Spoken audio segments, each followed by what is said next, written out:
ಆತ್ಮೀಯ ವಿದ್ಯಾರ್ಥಿಗಳೇ, ಪೂರ್ಣಾಂಕಗಳ ಗುಣಾಕಾರವನ್ನು ಅರ್ಥೈಸಿಕೊಳ್ಳುವುದನ್ನು ಒಂದು ಚಟುವಟಿಕೆ ಮಾಡುವುದರ ಮೂಲಕ ತಿಳ್ಕೊಳ್ಳೋಣ.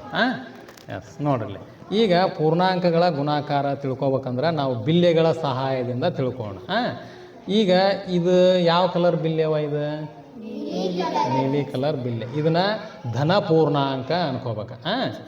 ಈ ಹಳದಿ ಕಲರ್ ಬಿಲ್ಲೆಯನ್ನು ಏನು ಅನ್ಕೋಬೇಕು ನೀವು? ಮೈನಸ್ ಋಣ ಪೂರ್ಣಾಂಕ ಅನ್ಕೋಬೇಕು. ಇವು ಋಣ ಪೂರ್ಣಾಂಕಗಳು, ಇವು ಧನ ಪೂರ್ಣಾಂಕ.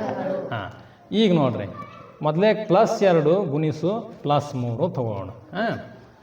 ಇದ್ರ ಅರ್ಥ ಏನು? +3 2 ಸಲ ಇಡ್ರಿ ಅಂದಂಗೆ. +3 ತಗೋರಿ, ಒಂದು ಸಲ. ಇದು ಧನ ಪೂರ್ಣಾಂಕಗಳಿವು. +3 ಒಂದು ಸಲ ಇಟ್ವಿ, +3 2 ಸಲ ಇಟ್ವಿ. ಒಟ್ಟು ಎಷ್ಟು ಆತಿದು ಧನ ಪೂರ್ಣಾಂಕಗಳ? ಯಾವ ಇದು? ಇವು ಧನ ಪೂರ್ಣಾಂಕ ಹೌದಲ್ಲ? ಎಸ್, ಇದ್ರ ಉತ್ತರ +6. +2 ಗುಣಿಸು +3 ಉತ್ತರ +6. ಇದರ ಅರ್ಥ 2 ಧನ ಪೂರ್ಣಾಂಕಗಳ ಗುಣಲಬ್ಧವು ಒಂದು ಧನ ಪೂರ್ಣಾಂಕನ ಆಗಿರ್ತೈತಿ. ಅದನ್ನ ಸರಿಯಾಗಿ ಈಸಿಯಾಗಿ ನೆನಪಿಟ್ಕೋಬೇಕಂದ್ರೆ ನೀವು ಪ್ಲಸ್ ಇಂಟು ಪ್ಲಸ್ ++ ಅಂತ ನೆನಪಿಟ್ಕೋಬೋದು ಈಸಿಯಾಗಿ. ಹೌದಾ? 2 ಪ್ಲಸ್ ಧನ ಪೂರ್ಣಾಂಕಗಳನ್ನು ಗುಣಿಸಿದ್ರೆ ಅದ್ರ ಉತ್ತರ ಪ್ಲಸ್ ಆಗಿರ್ತೈತಿ ಅನ್ನೋದು ಗೊತ್ತಾಗ್ತದೆ. ಹೌದಲ್ಲ? ಎಸ್, ಈಗ ಮಾತು ನೋಡೋಣ, ಮುಂದಲ್ಲಿ ಹೋಗೋಣ. ಒಂದು ಧನ ಪೂರ್ಣಾಂಕ, ಒಂದು ಋಣ ಪೂರ್ಣಾಂಕ ತೊಗೋಣ. +2 ಗುಣಿಸು -3. ಇದ್ರ ಅರ್ಥ ಏನು? -3 2 ಸಲ ಇಡ್ರಿ ಅಂದಂಗೆ. -3 ಅಂದ್ರೆ ಇವು ಮೈನಸ್ ಋಣ ಪೂರ್ಣಾಂಕಗಳಿವು. -3 2 ಸಲ.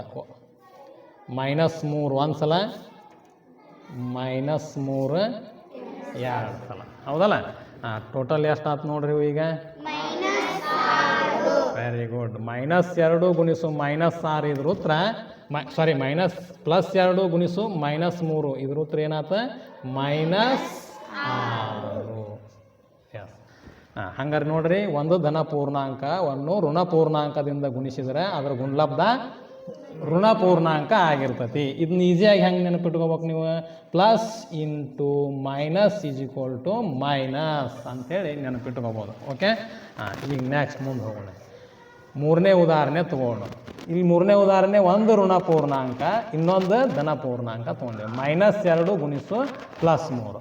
ಇಲ್ಲಿ ನೋಡ್ರಿ, ಇಲ್ಲೇ +2 ಅಂದ್ರೆ ಏನಪ್ಪ? ಇಡುವುದು ಅಂತ ಅರ್ಥ, ಹಾಕುವುದು. ಈಗ ಬ್ಯಾಂಕ್ನ್ಯಾಗ ರೊಕ್ಕ ಕೂಡಿಸ್ಕೊಂತ ಜಮಾ ಮಾಡ್ಕೊತ ಹೋದ್ರೆ ಪ್ಲಸ್ ಹಾಕ್ಕೊಂತ ಹೋಗ್ತೈತಿ, ಕೂಡಿಸ್ಕೊಂತ ಹೋಗ್ತೈತಿ. ಅದನ್ನ ನೀವು ಬರೀ ಇದ್ದು ರೊಕ್ಕನ ತಕ್ಕೊಂತ ಬಂದ್ರೆ ಮೈನಸ್ ಆಕೈತಿ, ರೊಕ್ಕ ಕಡಿಮೆ ಹಾಕ್ಕೊಂತ ಹೋಗ್ತೈತಿ. ಈಗ +2 ಅಂತಂದ್ರೆ ಇಡುವುದು, -2 ಅಂದ್ರೆ ತೆಗೆದು. ಎಸ್, -2 ಅಂತಂದ್ರೆ ತೆಗೆದು. ಏನು ತೆಗೆದು? +3 2 ಸಲ ತೆಗೀರಿ ಅಂದಂಗೆ. ನೋಡ್ರಿ, ಇಲ್ಲಿ +3 2 ಸಲ ತೆಗೀರಿ. ತೆಗಿಯಾಕೆ ಇಲ್ಲಿ ಏನೂ ಇಲ್ಲ. ಹೌದಲ್ಲ? ಏನೂ ಇಲ್ಲ ಅಂದ್ರೆ ಸೊನ್ನೆ ಮಾಡ್ಕೋಬೇಕು ನಾವೀಗ. ಸೊನ್ನೆ ಅಂತ ಹೆಂಗೆ? ಒಂದು +1 ಒಂದು -1 ಸೇರಿದ್ರೆ ಸೊನ್ನೆ ಆಗತ್ತಿಲ್ಲ. +1 -1 0 ಅಂತ ಏನದ ವಿಲೋಮಾಂಶ ಗುಣದೊಳಗೆ ತಿಳ್ಕೊಂಡಿರಿ ನೀವು, ಪೂರ್ಣಾಂಕಗಳ ವಿಲೋಮಾಂಶ. ಹೌದಲ್ಲ? ಒಂದು ಸಂಖ್ಯೆ ವಿಲೋಮವನ್ನು ಕೂಡಿಸಿದಾಗ ನಮಗೇನು ಸಿಗ್ತೈತಿ? ಸೊನ್ನೆ ಸಿಗ್ತೈತಿ. +1 -1 0. ಇದು ಒಂದು 0. ಹಂಗೆ ನೀವೇನು ಮಾಡ್ಬೇಕು? ಒಂದಿಷ್ಟು ಜೀರೋಗಳನ್ನು ಇಟ್ಕೋಬೇಕು. ಬೇಕಾದಷ್ಟು 0 ಇಟ್ಕೋರಿ. 1 0, 2 0, 3 0, 4 0, 5 0, 6 0. ಹೌದಾ? ಏನೂ ಇಲ್ಲ. ಈಗ ನೋಡ್ರಿ, 0 ಇಟ್ಕೊಂಡ್ರಿ. ಈಗ ಏನು ಮಾಡಂತಾರ ಅವ್ರು? +3 2 ಸಲ ತೆಗೀರಿ. +3 ಅಂದ್ರೆ ನೀವು ಯಾವನ್ನ ತೆಗಿಬೇಕು? ಇದು ಏನಿದು? ಯಾವ ಕಲರ್ ಇನ್ನು? ಇವನು +3 ತೆಗೀರಿ. ಇವನ್ನ 2 ಸಲ ತೆಗಿಬೇಕು, 2 ಸಲ. +3 1 ಸಲ ತಗಂಡೆ, +3 2 ಸಲ ತಗಂಡೆ. ಎಷ್ಟು ಉಳಿದವ ಈಗ ಅಲ್ಲೇ? -2 ಗುಣಿಸು +3 -6. ಗೊತ್ತಾತ? ಒಂದು ಋಣ ಪೂರ್ಣಾಂಕ ಒಂದು ಧನ ಪೂರ್ಣಾಂಕವನ್ನು ಗುಣಿಸಿದ್ರೆ ಋಣ ಪೂರ್ಣಾಂಕ ಗುಣಲಬ್ಧವಾಗಿ ಸಿಗ್ತೈತಿ. ಇದನ್ನ ಈಸಿಯಾಗಿ ನೆನಪಿಟ್ಕೋಬೇಕಂದ್ರೆ -+